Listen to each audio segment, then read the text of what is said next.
Hello, this is Miguel Gaosta, HOK, Honor of Kings player, at kausapin na po natin ang isang content creator na kilala ko na nagbibigay ng tips sa pagbibuild at kailangan ng na mga, yun nga, mga build items at guide sa ating paglalaro ng Honor of Kings!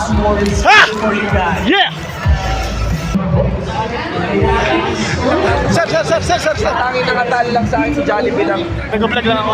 So, ikaw yung people kong creator kasi na nagbibigay ng guide, nag-guides, ng tips sa bagong update, nagbibigay ka ng guide para sa lahat.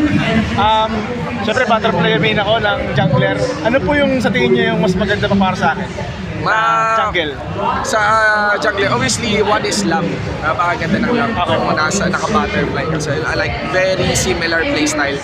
Tsaka mas flexible ang build nila. Pwede ka mag-tank kay Lamb.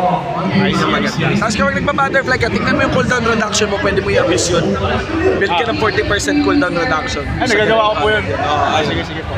So, sir, salamat po. Good luck, Paul. Good luck. Damit ko na siya. God bless lagi. Woo!